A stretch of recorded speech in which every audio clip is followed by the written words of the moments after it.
Hallo, wir sind Laura und Axel und wir gehen gerne wandern, wie ihr letztens bei unserem Gran Canaria Video schon gemerkt habt. Und wir wollen euch heute 3 Produkte vorstellen, die für uns beim Wandern unverzichtbar sind. Also da startet jetzt unser heutiger Wanderweg und das erste Tool wollen wir euch gleich zeigen. Und zwar habe ich das schon an. Das sind nämlich meine Wandersocken von Gipfelgaudi. Ursprünglich haben sie mir wegen diesem Berglogo einfach extrem gut gefallen. Aber sie sind auch aus Merino-Wolle, das heißt, sie sind atmungsaktiv und stinken nicht. Und wenn wir später von der Wanderung wieder zurückkommen, werde ich schauen, ob das wirklich stimmt.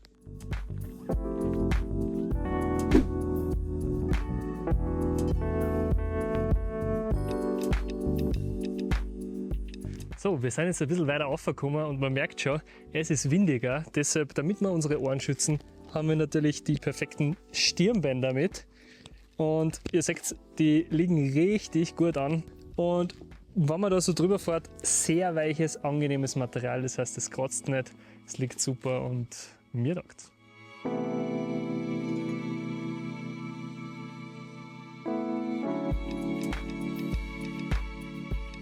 Und angekommen am Gipfel ist das Wichtigste natürlich wie immer die Gipfeljause.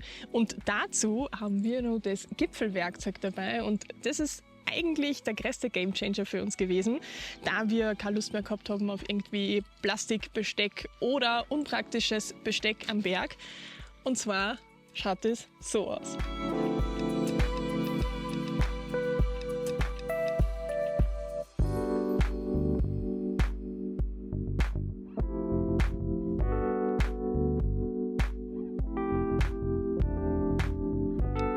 Also da ist wirklich alles dabei, was man am Gipfel theoretisch brauchen könnte.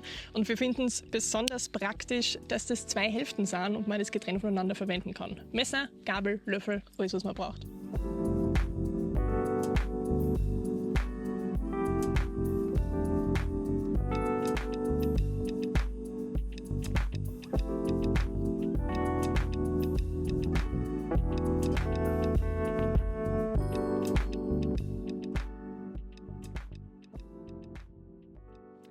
So, wir sind wieder herunten. Wir waren jetzt 4 Stunden wandern. Es war wunderschön, aber wir schulden euch nur ein Fazit zu den Wandersocken. Und zwar habe ich es natürlich immer noch an und sie sind immer noch extrem angenehm. Ich habe keine Blasen, was gut ist. Sie sind nicht herumgerutscht oder sonstiges. Sie fühlen sich extrem angenehm an. Ich habe ein nettes Gefühl, dass meine Füße stinken. Also ich bin wirklich sehr zufrieden und bei der nächsten Wanderung kommen sie auch wieder mit.